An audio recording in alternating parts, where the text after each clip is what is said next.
Batman is Shadow number 3, Steve Orlando and Scott Snyder writing, Riley Rossmo on art, as it's been for the last 2 issues as well.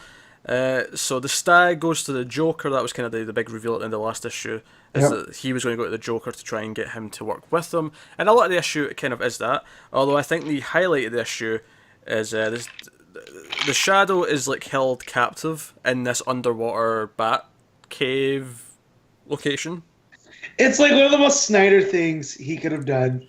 Yeah, You know? it's like, we know he's got a moon base. He's also got a base underwater near Yeah, Gotham. a deep sea base. Yeah, I have no problem believing that whatsoever. No. nah, me neither. Me But, neither. but Alfred has him and he's all chained up. Like you would see like Harry Houdini when he would do his escapes. Like there ain't no way he's getting out of this. Yeah, But Alfred basically it's Alfred and him debating about who knows best for what's best for Bruce and what he's doing and try to outsmart each other. And Alfred tells stories about how he's seen horrors, and unlike Bruce, he actually does believe that there is such a thing as like magic and there is darkness and that he can't explain. Whereas Bruce always looks for an explanation. He always looks for no. There's always an answer. There's always a scientific answer to something. Whereas Alfred accepts that there is things in the shadows that they can't quite add up. And it's that kind of debate. And as it goes, basically, it all boils down to this great scene where Batman does show up where the Joker and the Stag are. And he comes in, and first of all, I love that Joker's pissed that he says Stag first, because Batman like drops in like through the skylight, and he's like, Stag, Joker, you know, as if it's on now. And he's like, I realise he's the new guy in town, but you always say me first, as he goes to swipe him with a knife. It's good stuff. And again, that's pretty Snyder as well, because we know that Snyder addresses their relationship almost like, not that it's romantic, but like Joker does love messing with Batman. So the fact like he wouldn't address him first, he's been slighted. It's that, and I think also beyond just their relationship, just he wants top billing. He wants to be recognized that he's the most important guy in the room. Exactly. We also find out that the Shadow's been secretly training a bunch of different people. It implies that he, without them knowing, much like Bruce, because he just thought he was being trained by Ducard, but it implies that he had some part in training of both Green Arrow and Catwoman, as well as others who have already died. And ultimately, so the Stag's thing is that he hunts the best of people, kind of like how the Shadow goes after the worst of people. So the reveal at the end is that the Stag's final victim is going to be Bruce Wayne. It's going to be Batman, because he is the best of human beings. Is kind of the idea.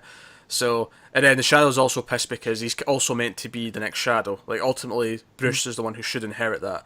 So, so Stag's getting like a 2-for-1. Kinda, yeah. He's saving someone, but he's also setting up his successor. I'll tell you what, I did not, when I started reading this, I was having fun with it. I did not expect this series to kind of like, I mean, how much this actually stands like in the long run, probably not. Yeah, but this one made me realize it's not in continuity. It's just a fun lark.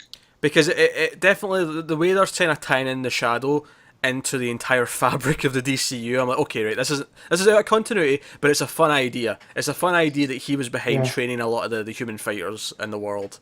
Right. Well, and it kind of goes because the Shadow is like a proto superhero. I guess scheme of things. the way you could read it is, if you want it to be true, it could be.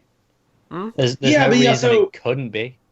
I just take everything the Shadow says as a lie because he clouds your mind, and he's gonna kind of guide you in the direction he wants to go that's beneficial to him. So he could just be complete BS on this and training people, and we wouldn't know because he's clouding our mind as readers. Yeah. I really like the moment once Batman shows up and he's fighting Joker and Stag. I like that Stag goes to like rip off his boot, and it's like steel underneath. He's like, yeah, this is reinforced. I'm not an idiot. Yeah. Yeah. But also like that Batman's beating Stag, and he's actually winning the fight. But Joker sneaks up behind him and like starts to strangle him with a bit of wire. And he's like, all those years watching you with sidekicks, like you always snuck up on me and beat me up when I was beating them to a pulp with a crowbar. You know what? I've learned a few things from that. I snuck up on you this time. So I like that. Those are fun plays on kind of the mythology and stuff. And of course, Shadow reveals that he could get out the chains at any time because that's who he is. So he goes off to save Batman. That's kind of the final cliffhanger. And we see Batman in this glorious 2-page spread where he's strung up almost like a crucifix kind of pose. and the Joker's basically invited all the other Gotham villains. You know, Man-Bat's there, Penguin's there, Scarface, Riddler, Yeah. Scarecrow's there. The whole shebang. They're all there to Just watch about Batman everyone. die. So Yeah. that's my stuff. Riley Rusmo's art's still really good, with the exception of those short ass bat ears, which I'm not fond of. But Still. other than that, I the like art's his really good. Joker. The Joker's really good. I like he's kind of skeletal, but still has like a form. You know? Yeah, I have to admit, I kind of like the idea that he was wearing a t-shirt throughout most of this, but it was one of those Yeah. t-shirts with the tux design on it. hmm That's what he was wearing. I thought that was pretty funny. Because of course he would. Of course, yeah, that's Yeah. He keeps a party formal. yeah. So yeah, we end with the Shadow having to come to save Batman, which I know Matt probably loves the fact that Batman is the one that needs to be saved. I mean, but he's the next Shadow, so you know. It makes me wonder, how's this going to end? Are we going to get some sort of weird, very out of continuity thing where Batman actually literally becomes the Shadow, but he's still Batman? So now he can disappear into the shadows? No, it'll be him rejecting it. He'll Yeah. reject Yeah, being the Shadow I can because see he that. Doing wants it to be his his way. own thing. Yeah. I can see that. It's Well, also because he's not going to kill. He's got to kill the bad guys too, and he's That's not true. trying to do That's it. true. It's just a super fan fiction-y thing, isn't it? The idea that Batman Yeah, actually it becomes is. the Shadow and then goes into shadows, and he's a proper creature of the night at The, that the point. costume would essentially be the same, but he wears a red scarf around his mouth, like just superfluously. Like, No, I think he'd wear the hat as well, but the ears would go up through the hat. okay.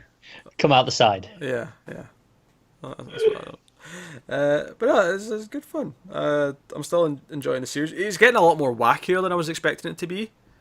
Yeah. Because the Well, first like issue, it's pulpy. yeah, the first issue was basically a murder mystery, and then they reveal at the end that the Shadow's around. Whereas this is like, no, we're getting into wacky territory where we're completely shaking up the entire like DCU with what's going on. But no, it's just like you say, it's pulpy, still fun.